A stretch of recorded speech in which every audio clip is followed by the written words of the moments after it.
on time. Do I need to face the camera all the time, or the camera's over there? Oh, really? Okay, so I'll do like this. This is good. Good evening. Thank you for coming out tonight on this beautiful Monday evening. So tonight we welcome Father Van Wyn, a missionary priest of the Society of the Divine Word. Perfect. Dr. Van has served on the Catholic Theological Society Union faculty since 2005 and is a professor of New Testament studies. Tonight he shares his thoughts on his third book, What Does the Bible Say About Strangers, Migrants, and Refugees? Here's the book. Good evening, everyone. Thank you so much for that introduction. It's a privilege and an honor to be here with you. Thank you, Father Tree, for inviting me and allowing me to be here with you to share some of my thoughts and work on this really new, this issue, migration, immigration, hot button issue, you know, and we all know anytime you turn on the TV, this is one of the most pressing issues of our time. It's interesting. I've written, a few things, a few books, not just books, but a lot of articles over the years. Being a professor at Catholic Theological Union, a graduate school, one of the leading graduate school in the U.S. Actually, used to be for many years, the largest Roman Catholic graduate school for ministry in the U.S. in particular, largest. Things are changing and we're shifting, and like Joanne, I think, knows Catholic Theological Union very well. We're in the South Side in Hyde Park, and I've been there. And I was saying, I've written a lot of stuff. Being a professor, you publish or you perish. I'm still here, so I think I've done okay. But writing is tough. Publication is even tougher. And one of the things that I've written during the pandemic, thank God, I love the pandemic. Sorry. The virus has kind of gave me a lot of opportunities. One of them is, time to think and integrate. And because of that, I wrote this book in less than 3 months.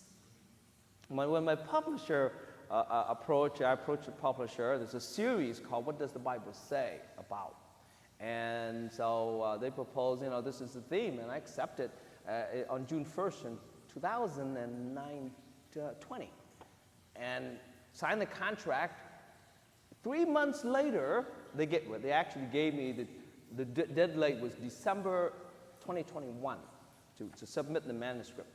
I finished the manuscript in September of 2020, 3 months later after signing the contract. They were just flabbergasted.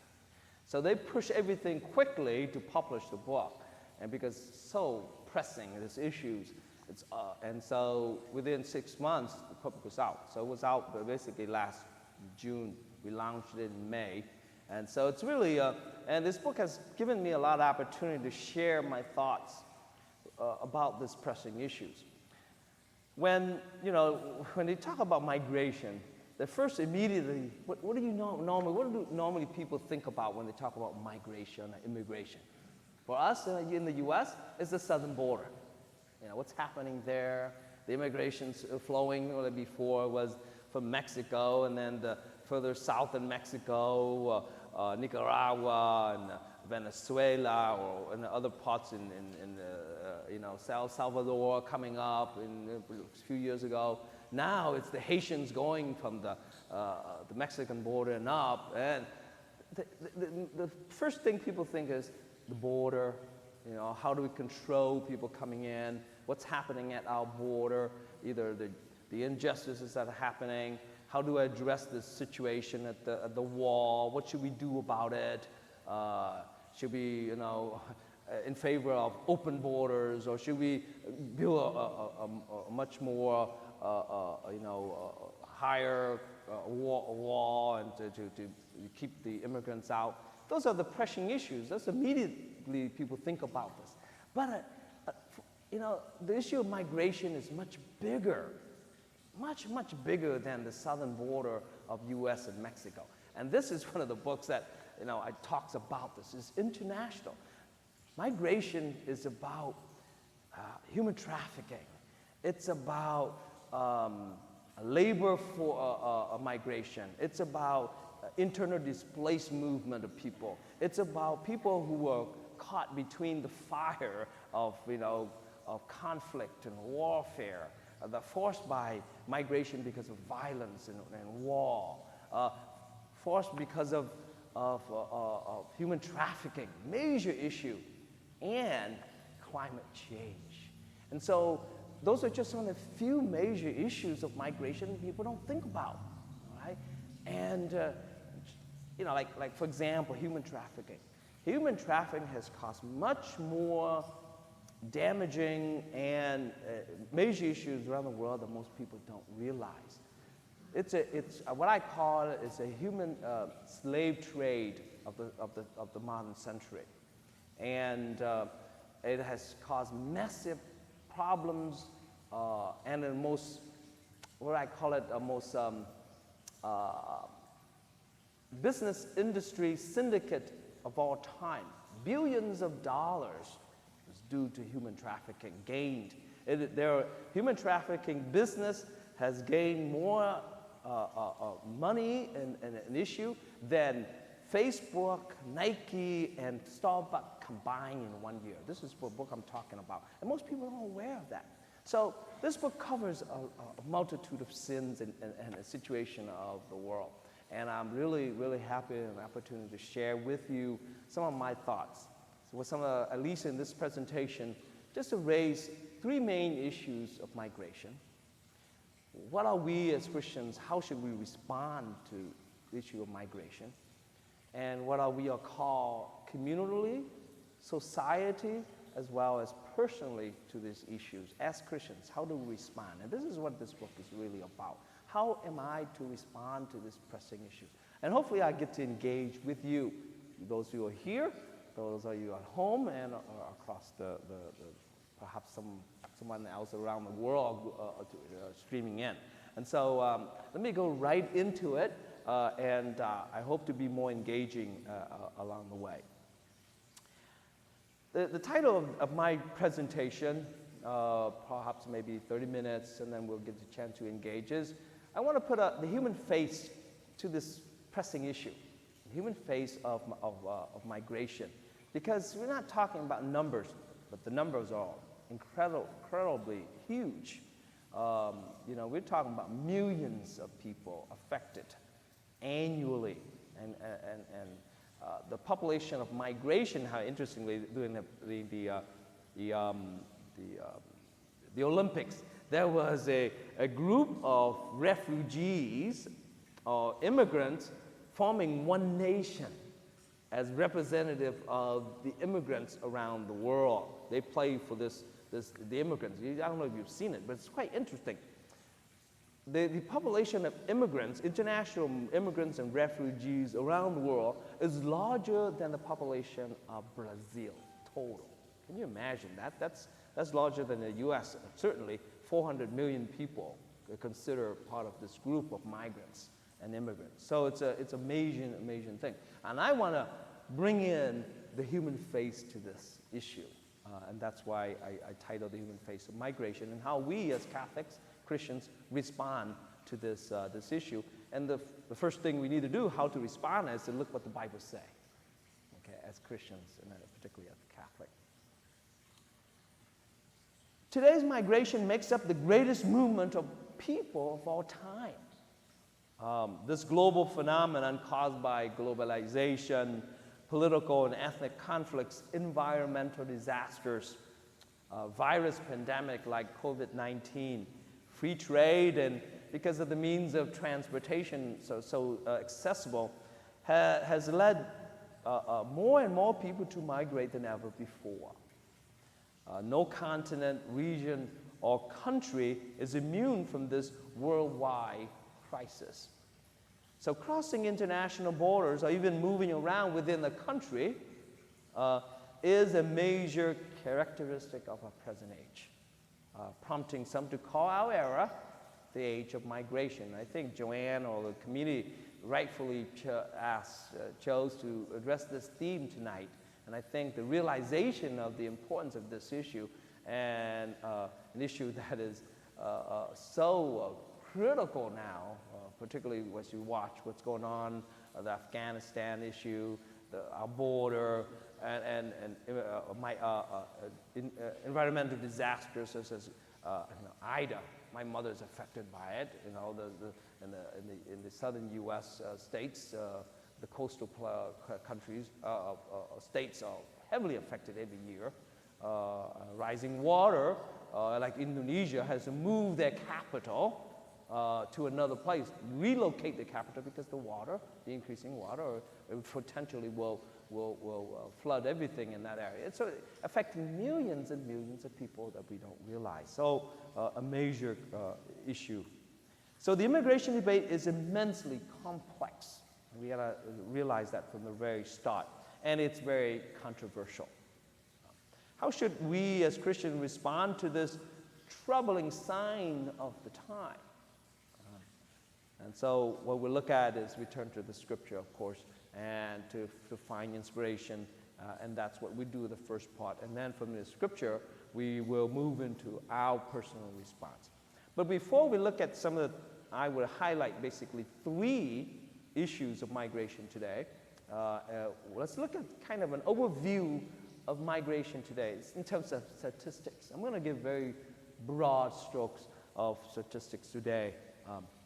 It is said that migration is as old as history. In other words, since the beginning of time, Adam and Eve, even before that, the Bible, with the story of Adam and Eve, situates the beginning of the human movement once they begin to have feet.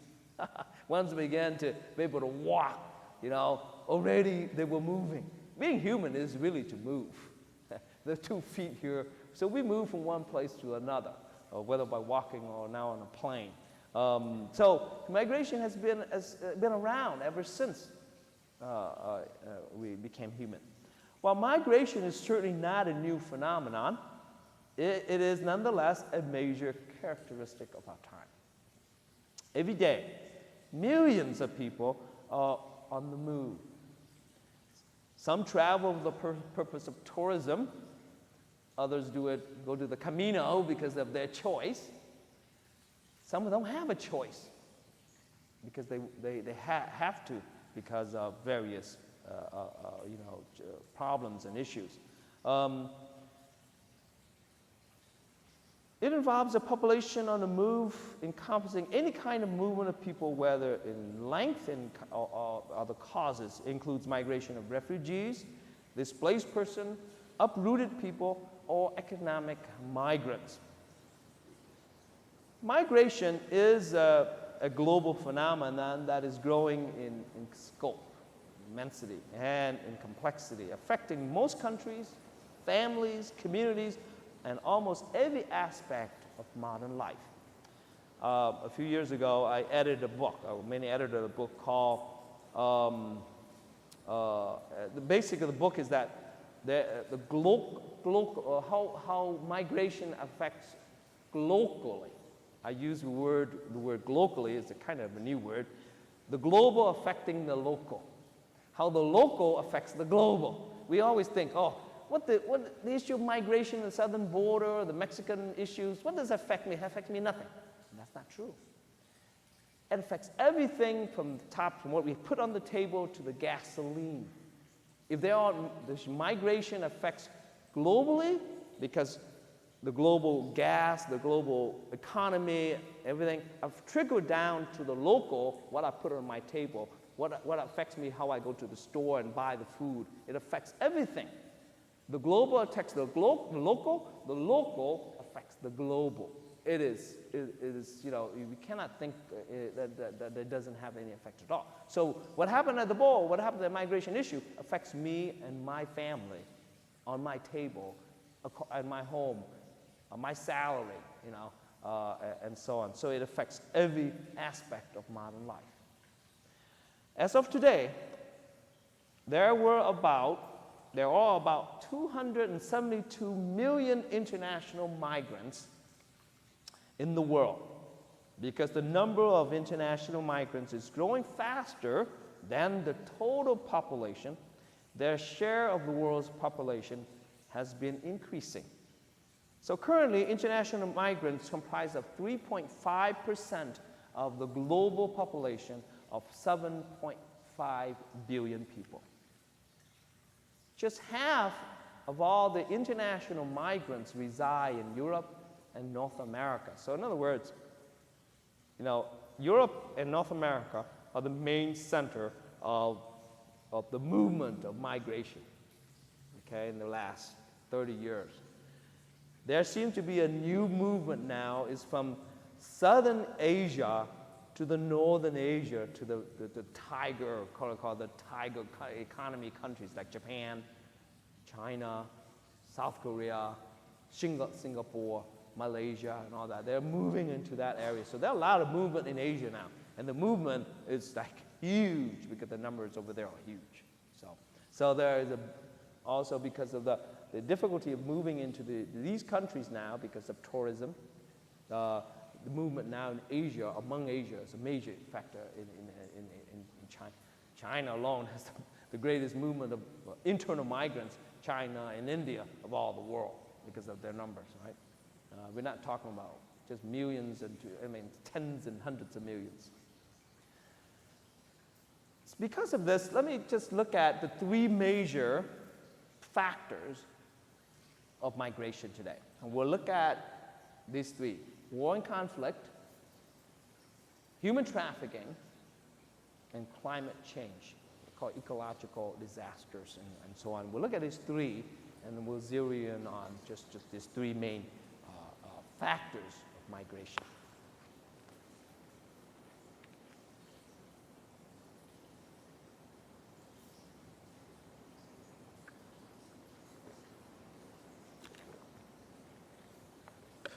First, war and conflict. The most common cause of migration around the world is war and conflict. A recent report reveals that war and violence are the main factors that drive people fleeing to Europe by sea. You notice, from Africa, the coast of the Mediterranean Sea. The report challenges the economic migrant myth, showing that 80% of those making the perilous sea crossing were forced from their homes due to fear, persecution, and insecurity, particularly what's happening in Africa. By the end of 2019, just a few years ago, some 45.7 million people were internally displaced due to armed conflict, extensive violence, or human rights violations. This is basically on the Internal Displacement Monitoring Center around the world. Over 40% of the internally displaced persons, we know as IDPs, occur in three main countries like Colombia, just the southern part of South America. About almost 8 million people are affected by this. Syria, the situation in Syria, for example, caused major displacement around the world, causing around over 6 million people displaced, have to be moved around. And then the Democratic Republic of Congo in Africa, approximately 4.5 million were affected due to armed conflicts. In the continent of Africa, when we talk about war and conflict, this affects where the most. Internal displacement poses a critical challenge. Africa has consistently been the region most affected by displacements associated with tribal warfares over the past decades. Communal violence is a major trigger of displacements around the world. I'll give you an example of South Sudan. South Sudan's civil war has uprooted millions of people from their homes since 2013. And hundreds of thousands have been killed due to violence there. The situation is in dire crisis. Several ceasefires and peace deals have been signed, none of which held for more than a few months. Addressing the problem requires comprehensive sustainable development strategies and coordinated humanitarian responses. And sometimes very difficult because of the armed conflict happening in Africa. And sometimes often people are just so tired of hearing this, CNN doesn't even address these issues anymore. It seems sometimes, other issues take more pressing matter. And so things like that in Africa, the situation is just in terrible, terrible shape. The United Nations Humanitarian or High Commissioner of Refugees, addressed these issues, calling for an international appeal to act in response with greater urgency concerning the war and violence, and how to address this is ongoing. This situation will never cease. The armed violence and conflict everywhere, stirring up in many parts of the world, even as we speak. For sure, more peace-building efforts are needed across the continent of Africa in particular, and many other parts of the world to reduce the civil internal displacement. Situation, for example, in Afghanistan, as we see, major crisis, particularly when women and young girls, and particularly now, are just devastated by this issue caused by war and violence. Oh, I'm sorry, I need to return. Oh. Up. Oh. Oh. Oh. Oh. Oh. Oh. Oh. Oh. I need help. I did something wrong. Oh,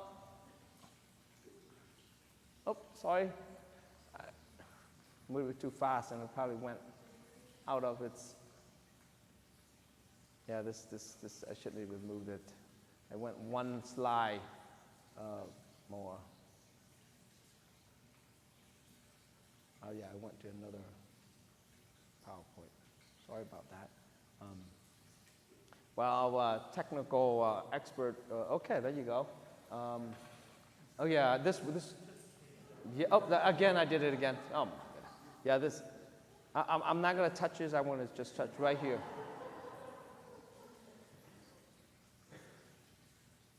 Well, that helped. Wait. Yeah. Let's do.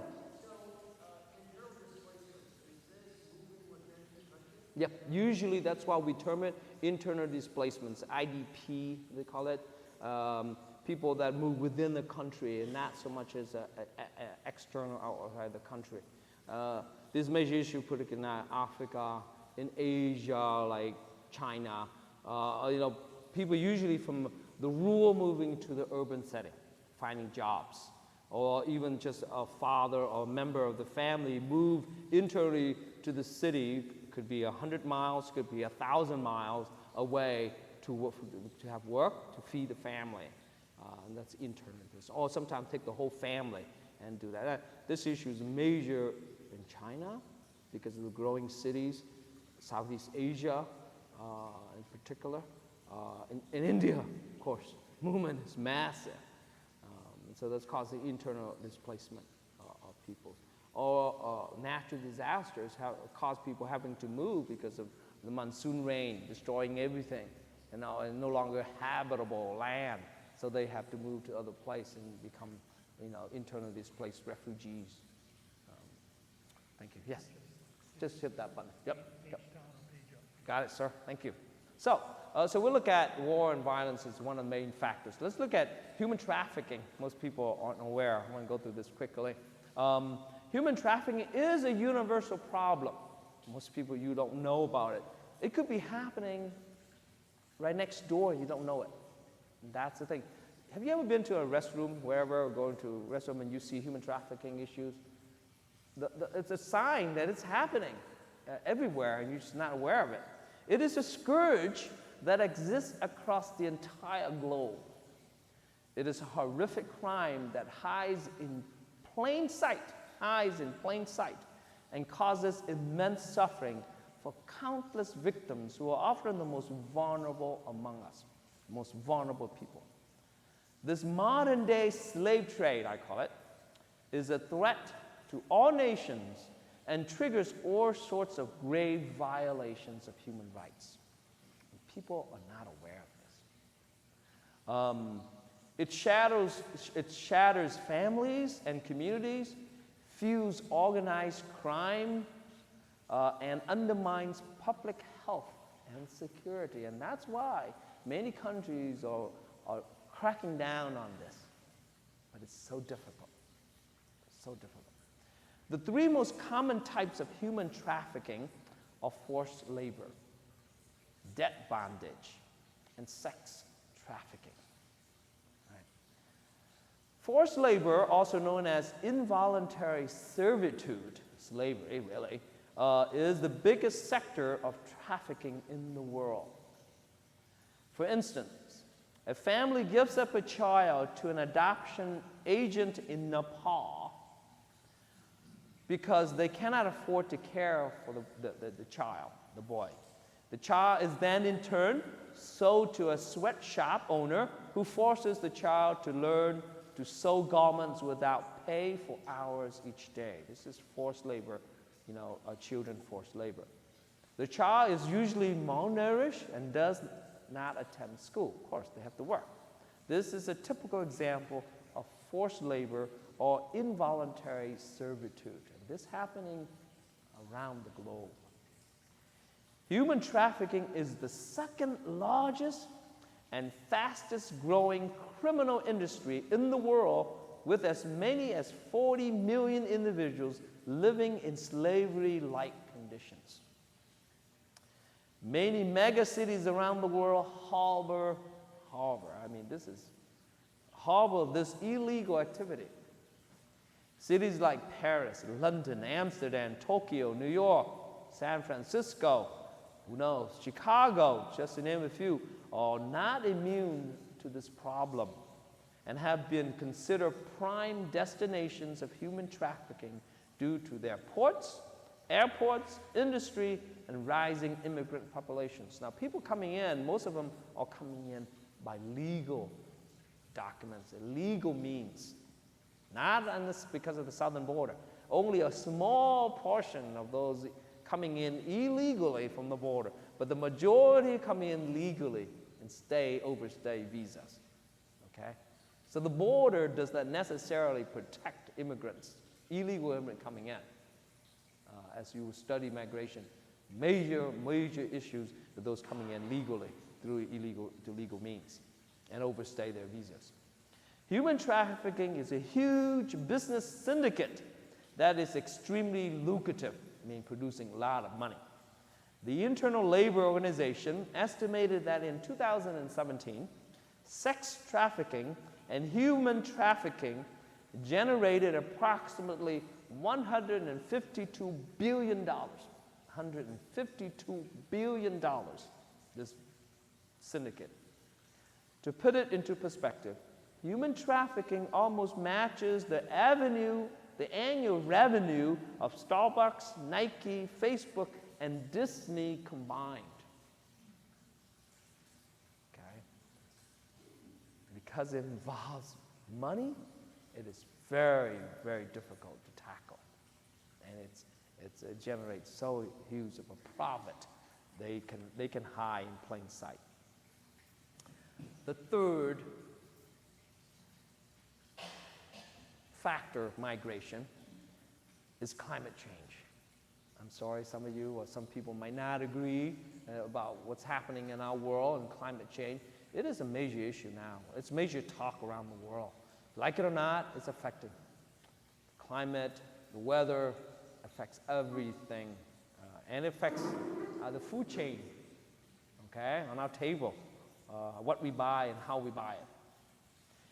When asked why people migrated, the common responses are better jobs, education opportunities, family reunification, or fleeing violence and persecution. Those are common kind of factors. One rarely hears that the threat of climate change in their answer. Nevertheless, the environment and natural disasters such as hurricanes, floods, famines, or earthquakes are major factors in human mobility. An expert at the United Nations High Commissioner of Refugees gives this stern warning, quote, "The Earth's climate is changing at a rate that has exceeded most scientific forecasts. Some families and communities have already started to suffer from disasters and the consequences of climate change, forced to leave their homes in search for a new beginning." This is the trend, and it always has been and will be a major factor. According to the Internal Displacement Monitor Center, in 2019, nearly 2,000 disasters triggered 24.9, that's almost 25 million new internal displacement across 140 countries and territories. This figure is said to be 3 times the number of displacements caused by conflict and violence. Most of the displacements were the results of tropical storms and monsoon rain in South Asia, East Asia, and the Pacific. 4 countries accounted for more than 17 million new internal displacement due to disasters, such as India, 5 million, the Philippines, 4.1 million, Bangladesh, 4 million, that seems every year. So we hear news about people in Bangladesh, and China, around 4 million people affected due to climate change.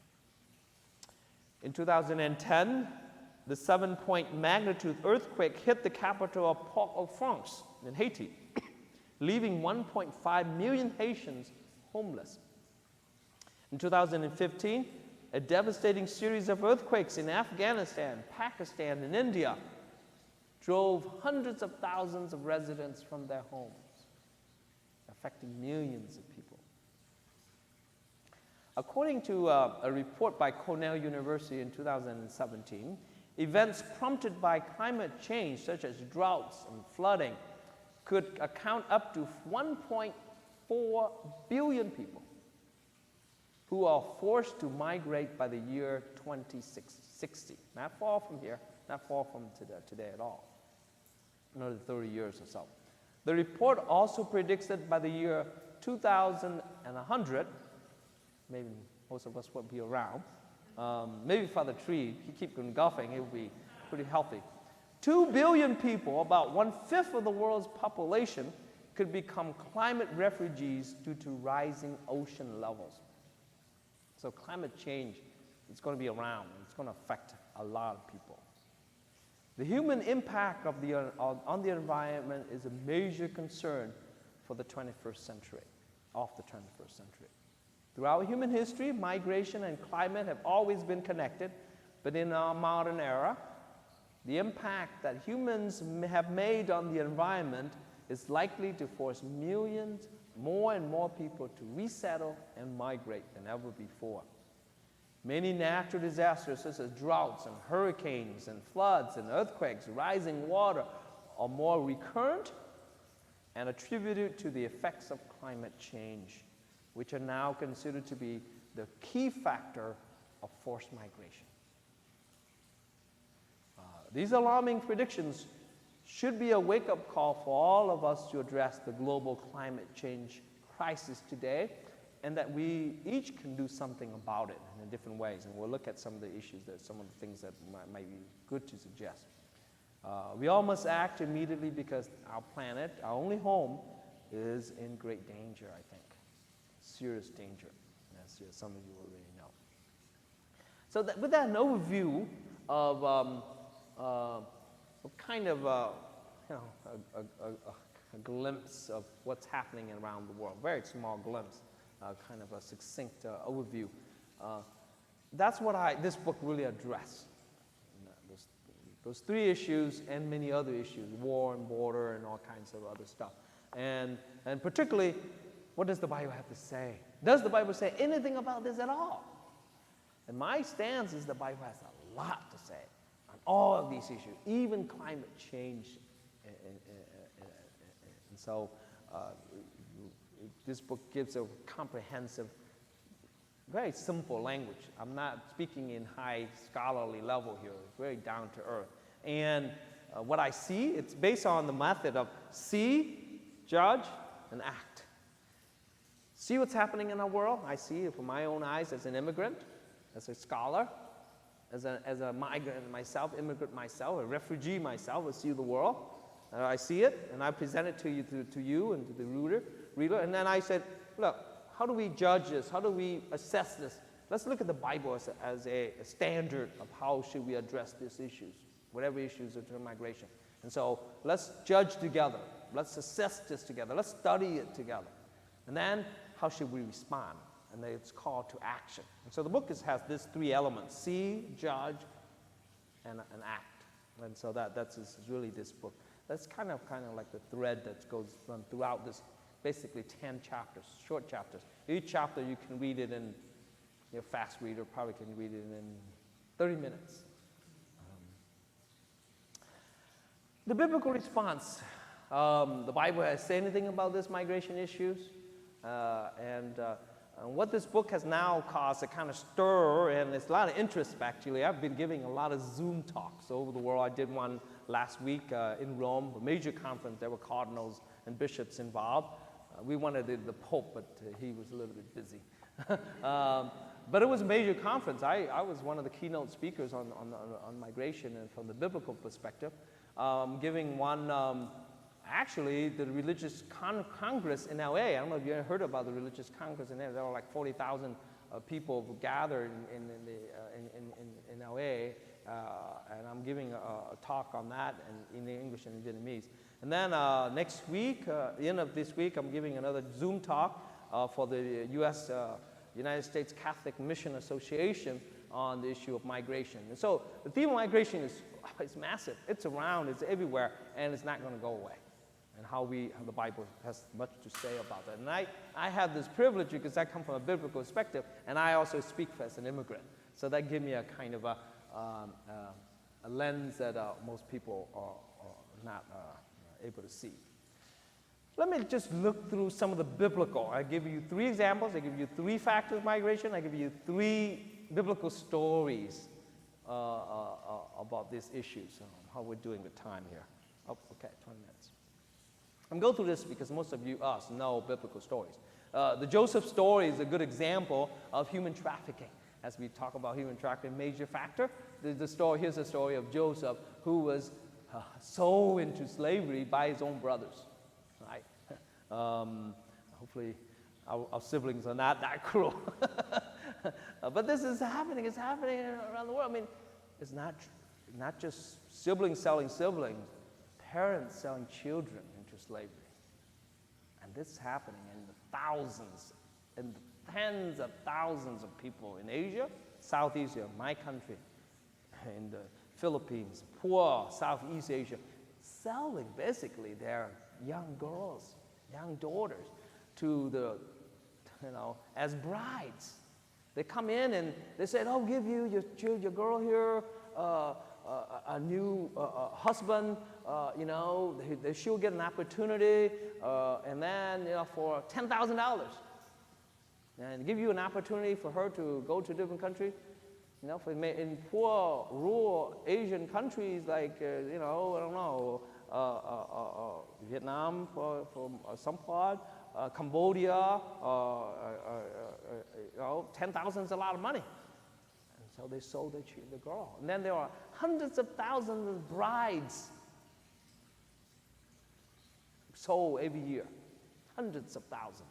I mean, not just brothers selling brothers into slavery. This is parents. I mean, this entire situation, this is happening.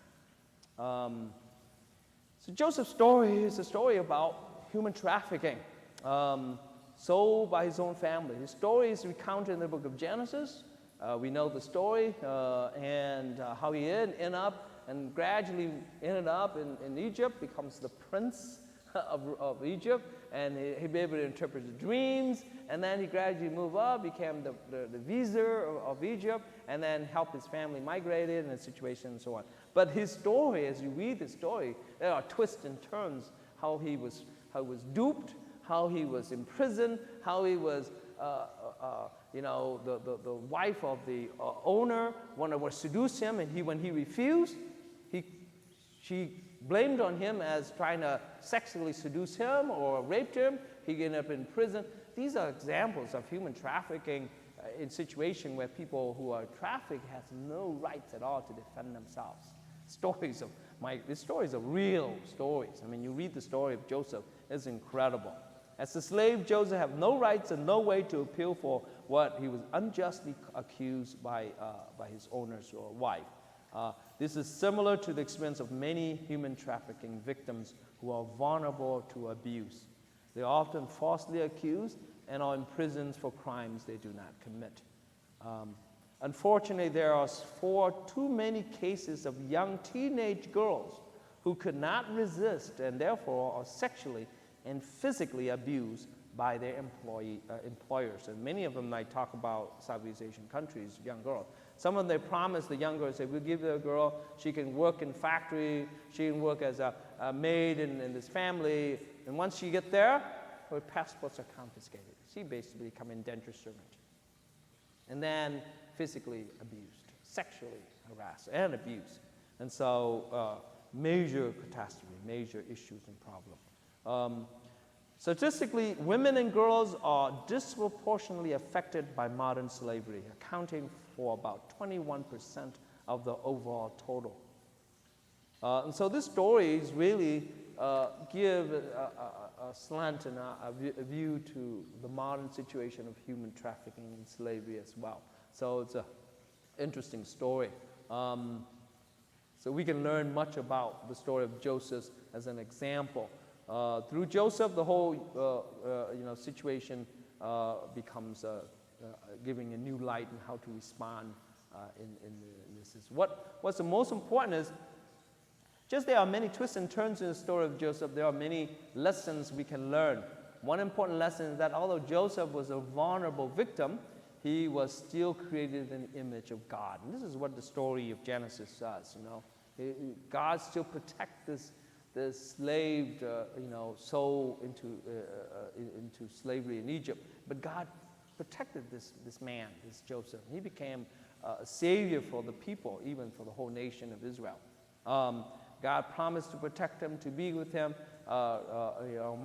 reminding us that no matter how terrible one experience we are treated by others, whether one is sold, betrayed, falsely accused, unjustly imprisoned, and forgotten, God's presence can carry us through difficult times. And as I read the story of Joseph from an immigrant perspective, as a refugee, I've never been sold into slavery, but I can understand a little bit. We can see that those who read the story can get really a sense of, comfort, and can understand that God, in this biblical story, help the reader who, from this perspective, feel a sense of God, God's abiding presence, does protect those who are vulnerable, as an example of, and sustain hope and faith for those who are undergoing this kind of situation. And it's also a moral duty for us to defend. And the Bible teaches us, calling us that we have the Bible, we as a Christian, just as God protected Joseph, we have the duty to liberate these vulnerable captives and never let someone who is voiceless remain silent. We do have a voice to speak, and if so, need to speak out. Another biblical story about migration, which most of you are familiar, most of us are familiar, is Moses, the story of Moses and the Exodus, rightfully named the book of Exodus, the book of those who are on the move. And the refugees, the Israelites were basically on the move for at least 40 years in the desert. To immigrate is to move. One of the most powerful experiences of migration in the Bible is this Exodus story. Throughout the second book of the Bible, God is portrayed, interestingly, God is portrayed as a migrant, sojourning with the Hebrews. And this is very important in the books of Exodus. God was where? Was in the tent. And God is in the tabernacle, who lives in the tent, who moves with the people. Okay? And in the early years of the biblical story, God never wanted Israelites to build God a temple. Why? Because God says, why do I want to live in a temple? I want to be free. I want to move around with you. Wherever you go, I want to go with you. until David comes around and says, no, I'm putting you in a temple. I said, God said, okay, fine. But for hundreds of years, the Israelite story is that God didn't want to build him a temple. Because where's my temple? Isaiah tells it. God says, Isaiah, where's my temple? The footstool. That's my temple. I roam around. I want to be free. Don't put me in a one place and that's it. All right. So the story of Exodus is a beautiful story of this migrant. God is a migrant. God wants to be a migrant. God wants to travel with God's people.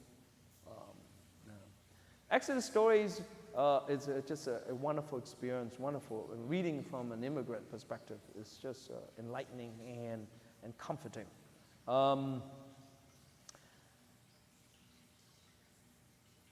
What did I probably? God is a migrant. Exodus contains two main refugees account. The Israelites were formed. They were placed into Egypt, and then they were formed to this called 3D task. This is all known around the world. The 3Ds are dirty, dangerous, and demeaning.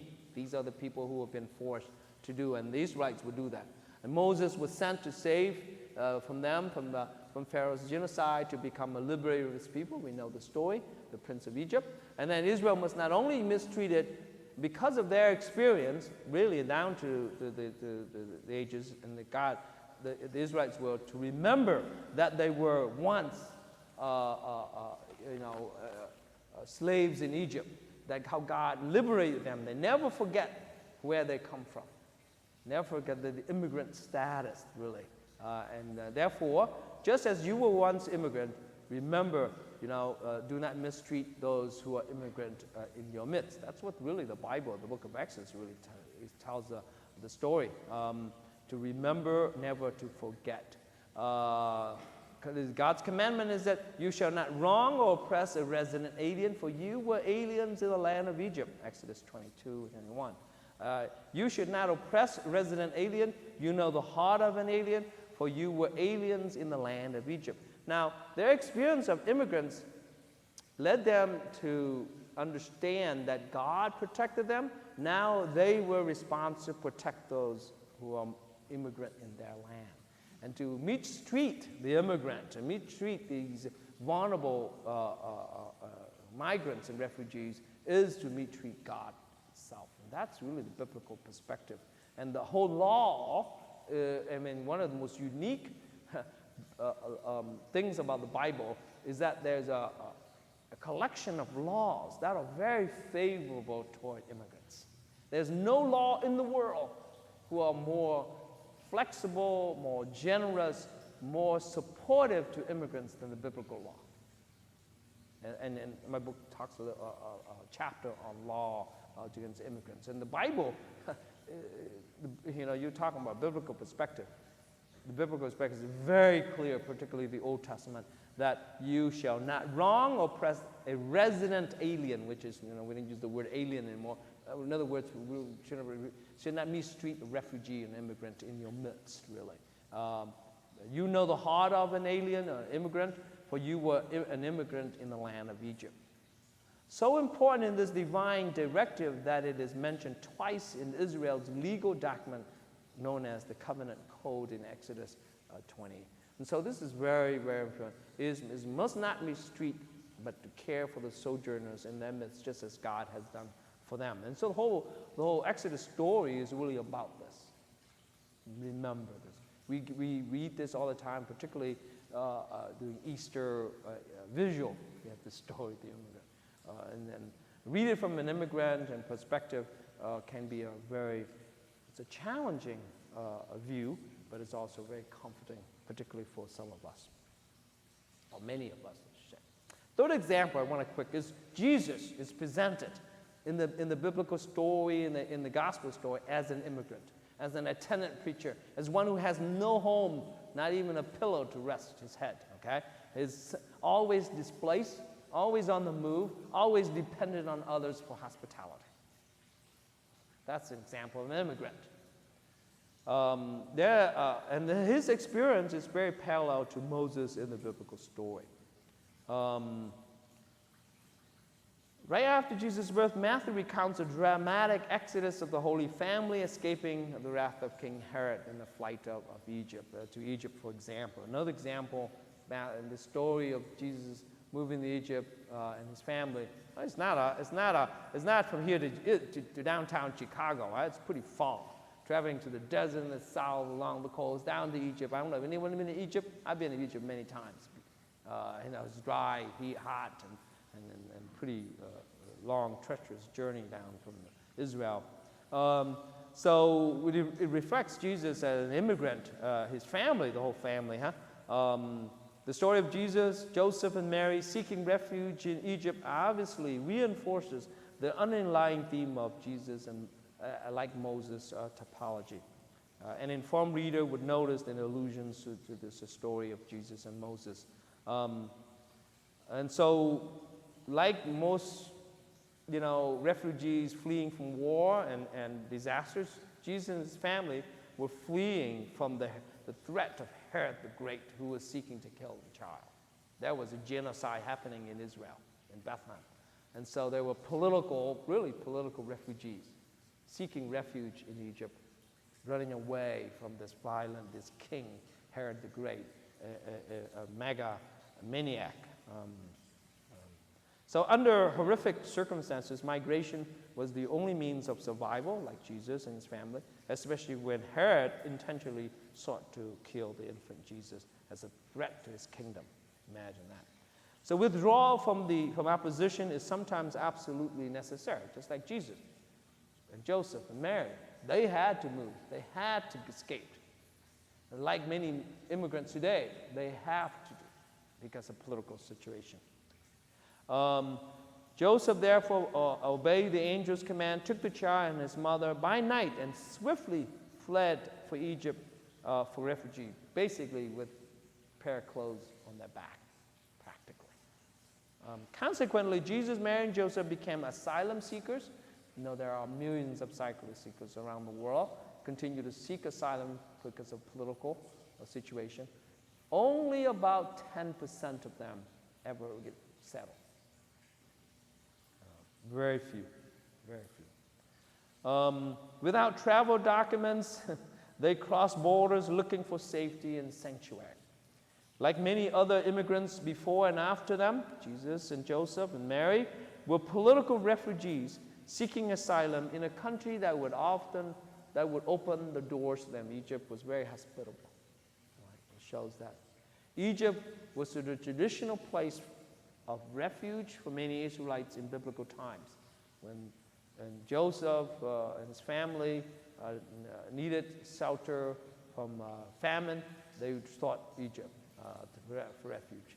The Holy Family also went down. So the story of Jesus is really a story of him being really like God in the ancient time, and continually moved with his people. Yeah, and he experienced migration from the start, from the get-go, from his childhood, from his infancy. It's already moving and seeking. Mary and Joseph once then left Egypt, returned home to Bethlehem, finding that the new leader, the son of Herod, was even crueler than his father. Therefore, they had to abandon Bethlehem and then go to Nazareth. So this is a double migration here. Okay. Interesting. My mother migrated and uprooted 3 times in her life, in almost three different countries, triple migration. She was from the north of Vietnam, and then during the French and the Vietnamese Communist War, and then they went to the south, and then in 675 moved from Vietnam to the U.S. because of the war in Vietnam, and then in the U.S. Katrina hit. She also had abandoned because of Katrina, and then Ida certainly hit a few weeks ago. She luckily didn't have to move, but it affected somewhat. The story of Jesus is an amazing story of migration. A son of God who always seemed to be on the move for various reasons. Political, Herod the fox also tried to seek him, and then Pontius Pilate, and then the Romans seek to destroy him, and they will finally crucify him on a cross.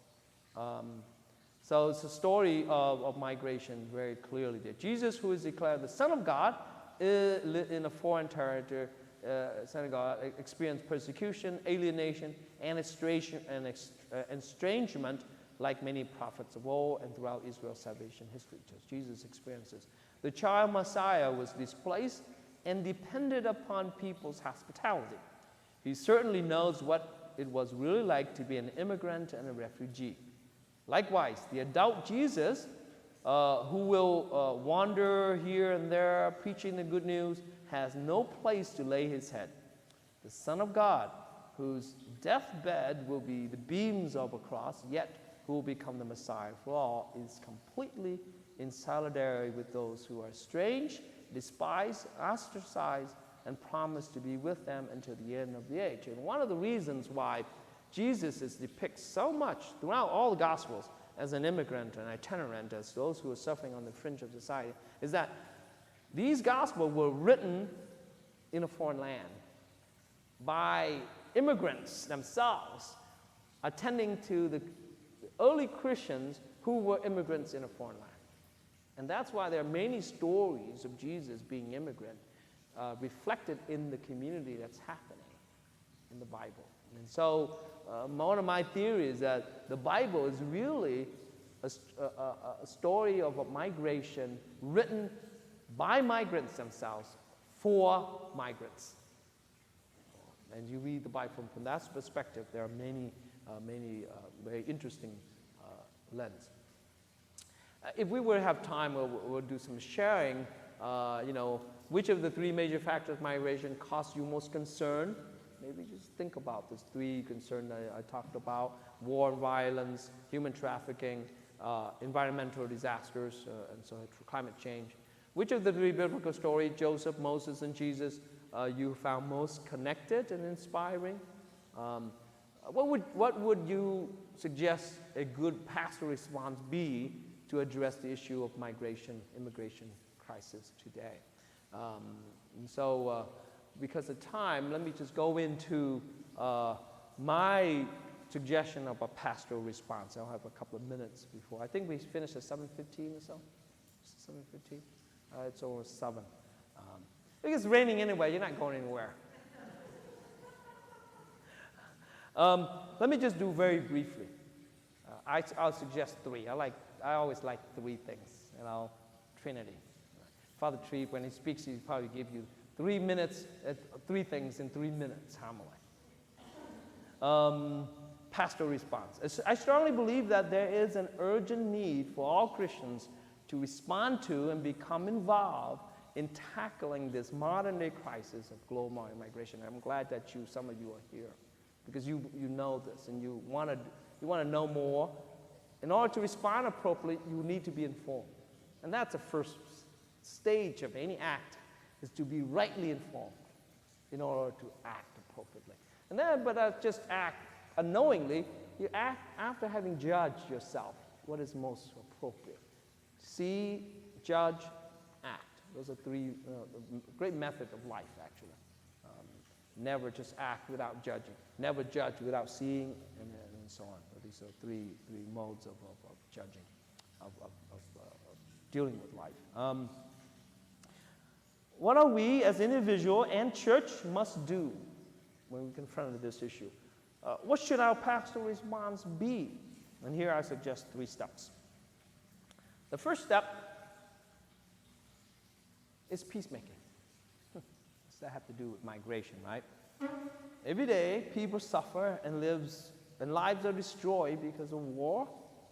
But it doesn't have to be this way. One way to respond to this challenge is becoming a peacemaker. Start with ourselves, personally.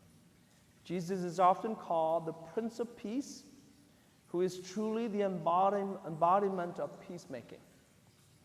Jesus' teaching about peacemaking begins with the famous beatitude, "Blessed are the peacemakers, for they will be called children of God." Matthew's Sermon on the Mount. Peacemakers foster mediation, which helps resolve conflict.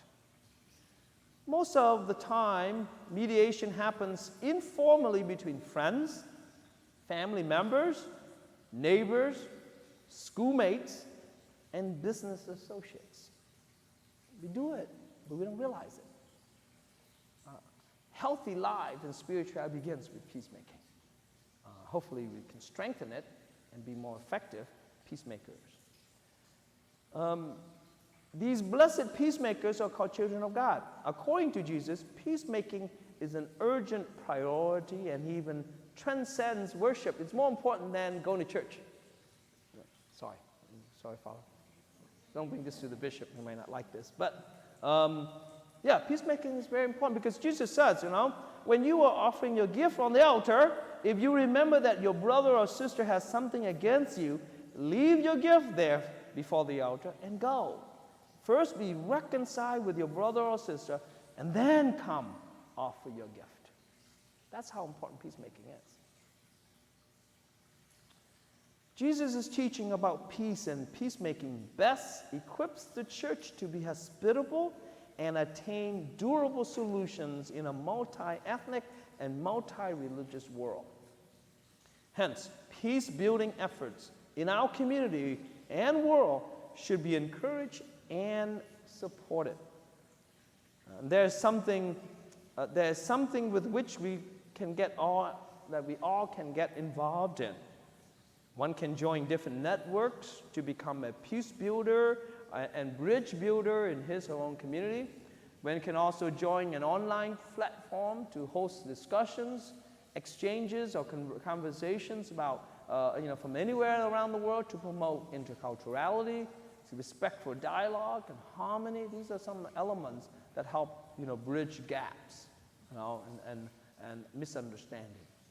Another possible way is to donate on a regular basis to support peace-building efforts in the most fragile conflict zones. Supporting and building peace-making is so important to settle these internal conflicts. And it starts with how we do it at home, how we do it in our church, how we do it in our community. And that triggers, like I said, the local affects the global affects the local. And don't underestimate our simple acts of peace building, peacemaking. Don't underestimate the consequences, how that dominate the effect in the world today. So that's peace building is one way of being pastoral response to the issue of migration. Second is speaking out against injustices and oppression. Having judge appropriately, we must act. And one of the ways is when you see it, you got to say it. You got to speak out. The biblical prophets were very strong in speaking out against injustices to the poor. The prophet Joel protests against human trafficking, including the selling of children in exchange for prostitutes and wine. That was already done in the biblical time, and warns that similar things could happen to their own children if they continue to do this. Right? The prophet Amos strongly objects to the practice of human trafficking, chastising Israel for, quote, selling for the just man for silver and the poor man for a pair of sandals. And you can see human trafficking is already happening in the time of Amos. Amos later writes, "Let justice roll down like rivers, like waters, and righteousness like an ever-flowing stream." You've heard that quote from Amos 5:27. So speak out like the prophets do. The author of the book of Proverbs admonishes everyone to speak out for those who cannot speak, for the rights of all the destitute. Speak out, judge righteously, and defend the rights of the poor and needy. Proverbs 31. These principles can certainly apply to those hurt and victimized through the illegal practice of human trafficking that's happening in our world. Very sad. Following the directives of the law and prophets and wisdom tradition, Jesus worked to liberate those who were held captive, liberating the oppressed, and so on. And that was his really prime mission. You hear in Luke 4, my favorite passage in the Gospel. He says, "The Spirit of the Lord is upon me because he has anointed me to bring good news to the poor. He has sent me to proclaim release to the captives and recovery of sight to the blind, to let the oppressed go free, to proclaim the year of the Lord's favor. And this is what Pope Francis is doing, the Jubilee year, set things free. And this is one of the major issues of human trafficking. Set those who are trapped free. And those who we can't do anything about it, at least we can speak against it. Like I said, human trafficking is a contemporary slavery. And the biblical see this as an act against humanity. And we all need to be involved in this issue. It is a vile crime against God and humanity. It treats a human life as if it were only a commodity and merely a thing that can be bought and sold, used and discarded. And consequently, this must stop. It is no wonder what Jesus worked so hard to restore the dignity of the human person. So Jesus repeatedly taught that the obligation to love one's neighbor and to those who are victimized, and those who give a cup of water to the least one is to give it to Jesus himself. So speak out is another aspect of how appropriate pastoral response. Third pastoral response I want to go to quickly is the hospitality. Hospitality, the welcoming stranger, is in the Bible is a moral obligation. It's so essential, so crucial to strangers, and it's esteemed value, and it rewarded those who give hospitality to those, not just friends, not just neighbors, but even to immigrants come from another country. Even those who are different in their religion and faith, our own faith. That's what happens. It's an obligation that we must. And this theme of hospitality to strangers runs all throughout the Bible. From Abraham, and Sarah, who hosted the 3 strangers in the middle of the desert, in the middle of the day. And because of their hospitality, what God has promised to the inheritance, like this, children or descendants be like the stars in the sky, happened because of what happened when they gave hospitality to the strangers. And the reward was that she would give birth to a son, Isaac. It's a very interesting story. Hospitality is considered so important, and that particularly hospitality is, there's a tradition says that it's unaware angels. You never know who's disguised as angels here. Oftentimes immigrants and these unknown strangers, or could be God in disguise that you don't know about. And if you do, your reward will be extraordinarily great, just like Abraham gave hospitality to the strangers, therefore his inheritance is secure. The theme of hospitality runs throughout the world. Hospitality is a major challenge to moral organization. It's a highly regarded virtue worldwide in antiquity, in the Greek culture, in the Roman culture, the Roman and many other religions. It's a moral responsibility and a spiritual practice, and we are encouraged, to build this habitus, this habit, this virtue of being hospitable to one another. Our church should be an hospitable place. If it's not a hospitable place, then we need to do something about it. It should be a welcoming place for all, not just those we know. It should be that's the church's sanctuary of God. That's why sanctuary means it should be a place giving refuge to those who are most needed. And so hopefully we practice that in our church. Not only entertaining angels, but angels unaware, but encountering God. So the Bible talks about hospitality. You never know what's going on in the act of hospitality. You could be entertaining angels. You could be welcoming God's self coming in a human form that you don't know about. So if you miss the opportunity of giving hospitality, you could be missing God coming incarnate. And so very, very serious here. Let me conclude. I know some of you are already a little weary at night. I'm getting old too.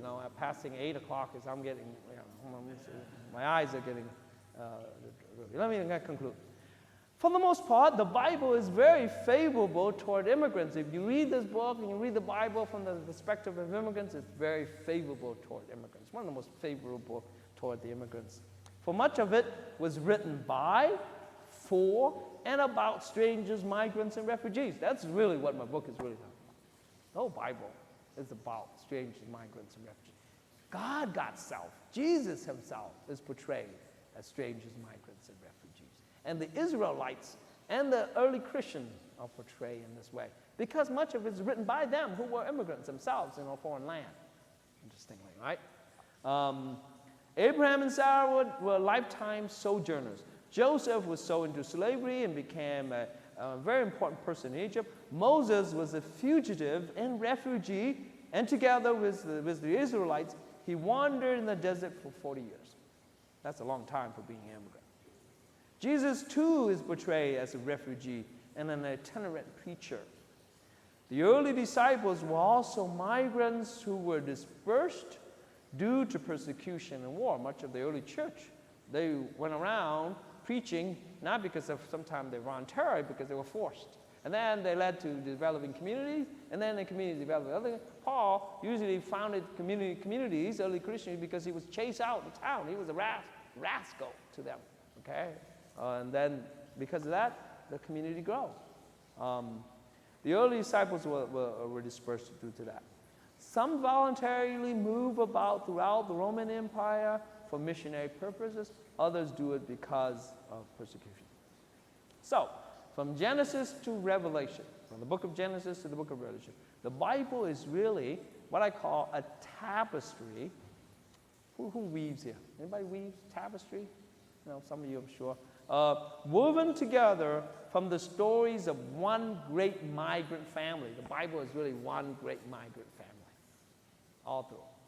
That's my theory of what the Bible is. Not surprisingly, the Bible is essentially pro-immigrant. Like it or not, it's very pro-immigrant. The Bible certainly has a lot to say about many issues related to migration.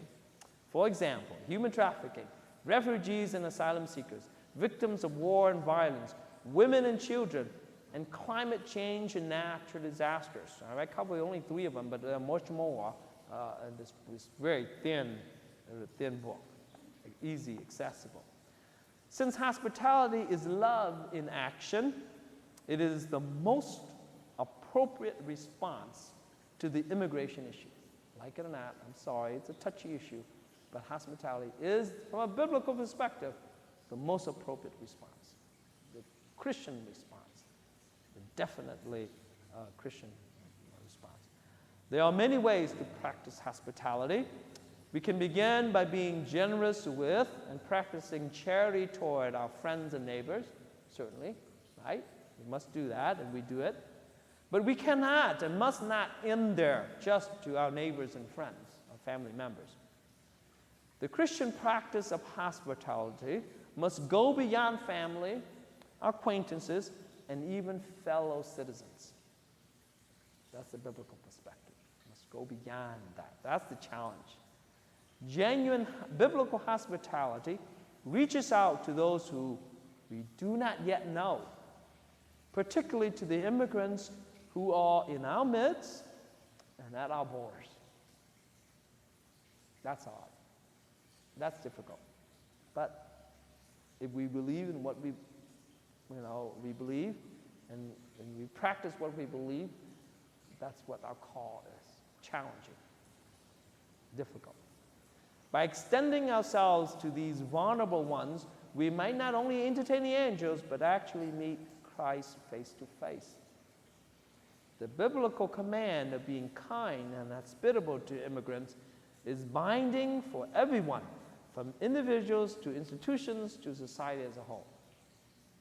Christians are invited to establish a culture of welcome in their communities without prejudices and biases and without making any distinction among the immigrants because of nationality, color, or creed. In short, the church is called to be a fraternal and peaceful meeting place, a Catholic home for all people. Thank you, everyone.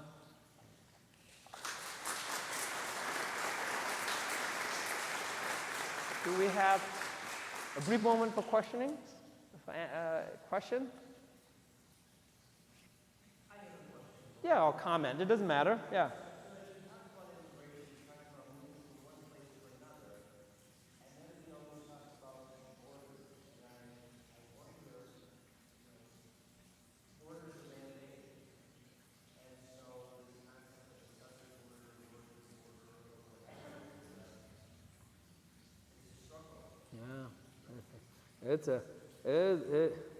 It's a touchy issue.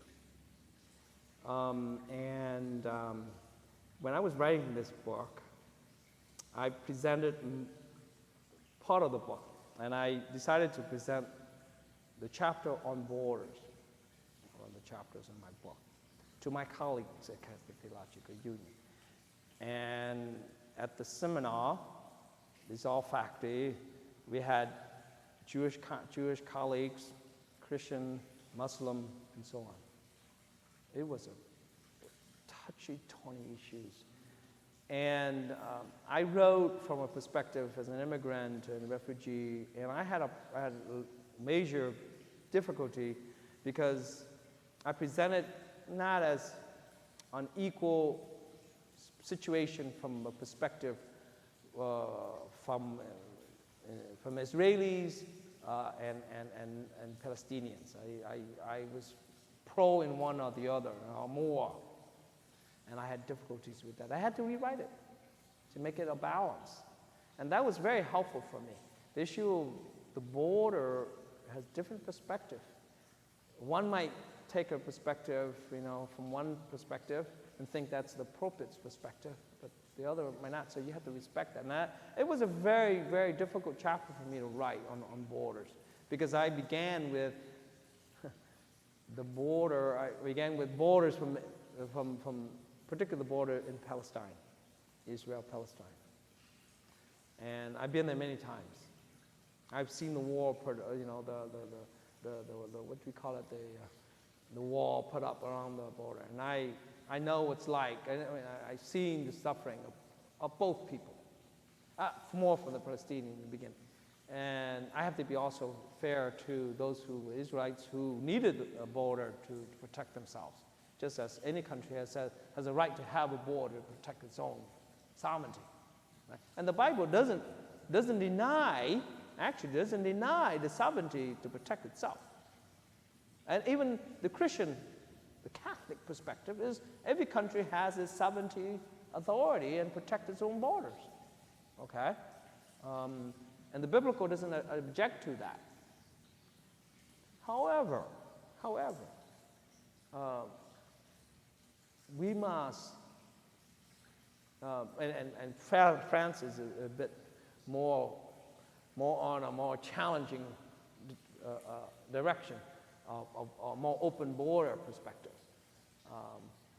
But I think the aspect is hospitality and welcoming and being merciful is essential. It's central. When it comes to all that, okay, border protecting nation, okay, we can understand, we can accept that. But when we neglect mercy and compassion, then this aspect is crucial to the biblical and Christian perspective. And then so we can protect, but we must not neglect the mercy aspect. Yes, please.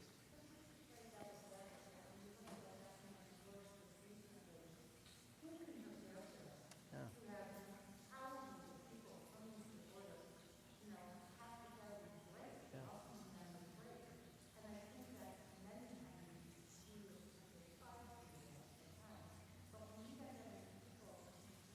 Right. I understand. Yeah, thank you. You're absolutely right. Absolutely right. That, we absolutely need to address it, and it's not going to go away. It's a complex issue. We can't say, oh, let everybody in. That's just not, probably not the appropriate response to it.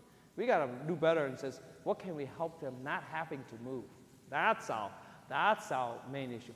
What can we do to stop people having to move, to be displaced? And I think that's a good, and when that happens, then we don't need border. Yeah. Yes, please. In my experience with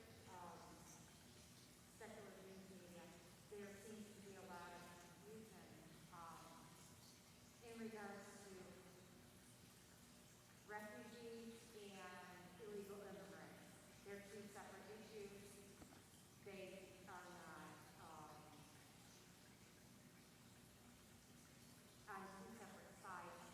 And unfortunately, with that confusion, we thanks to your book, it might help alleviate some of that confusion. Our need to help the refugees, as you mentioned in Chicago, through Catholic Charities. I'm involved with the Refugee Settlement Program and Rockford in Chicago. We have people coming into Chicago in droves now, and also Afghan. All of the guidance that you give to our wonderful church, partial of those get transferred to the Catholic Charities and filtered into programs. So you don't even realize by supporting your church, you're already helping to support, refugees. But as far as our ability to contribute spiritually, I don't think that we really had the opportunity for someone to make it this plain and simple because we do have politics, and that's so dehumanizing. Many of our politicians are involved in the very traumas that these people are enduring. So, thank you very much for this topic, and I really didn't have anything else to say. Thank you for what you do. I mean, Catholic Charities, I mentioned that in my book and some of the responses that people do as a wonderful way to respond to the issues done by Catholic Charities. I've seen the websites, I've known people work on this issue from Catholic, and the great things that Catholic Charities have been doing on immigrant issues.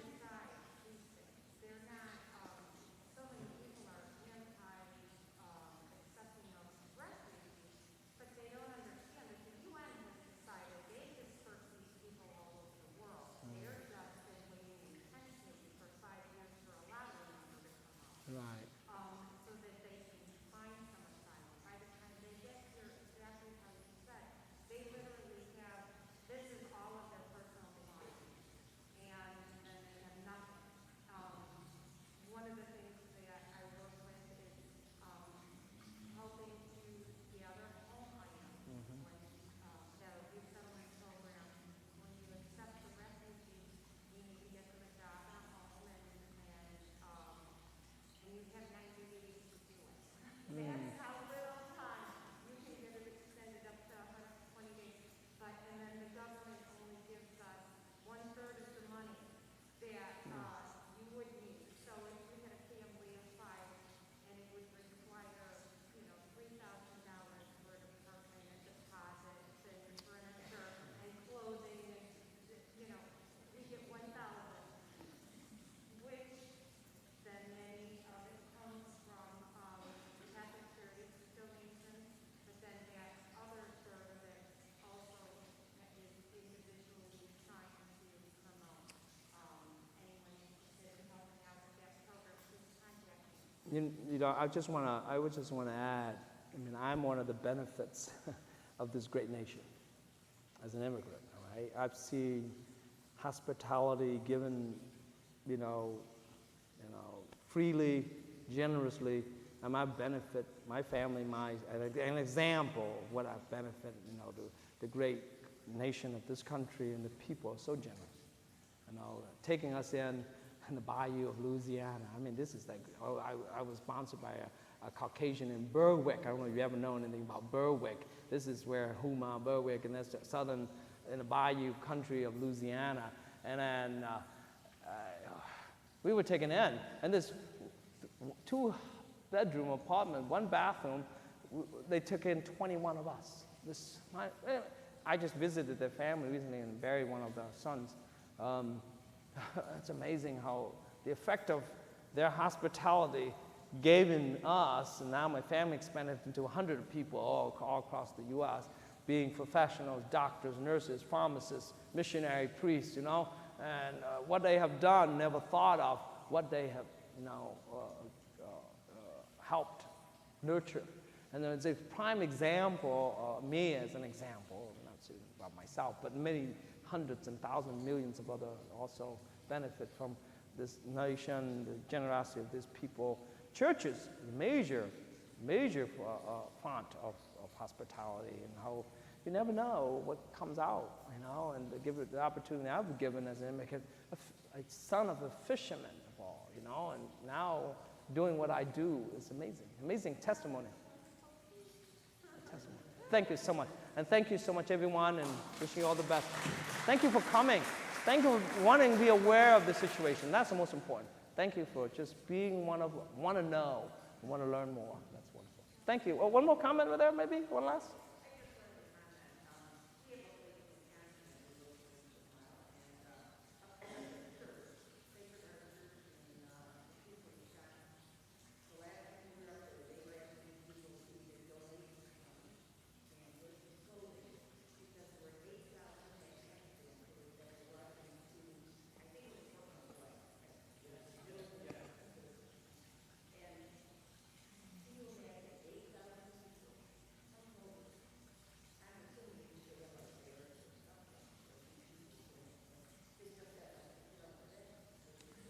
You never know. Another story, as you were saying, I was watching the Olympics, and I was so deeply touched by the Hmong girl who represented the U.S. and won all around, most elite of the elite status of the Olympic gold, all around gymnastic. What's her name? Sunny Lee. It's an amazing story as a Hmong in Southeast Asia, immigrant in Minnesota, practice on a Wharton beam that was made by his father and become world-class Olympic champion. Amazing story, represent the U.S.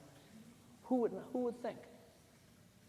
So we start out thinking that they're less than, and the reality is they can become so much more, right? Given the opportunity. Definitely. Thank you so much. Well, thank you very much. And thank you all of you who have tuned in. Have a wonderful evening, everyone. God bless.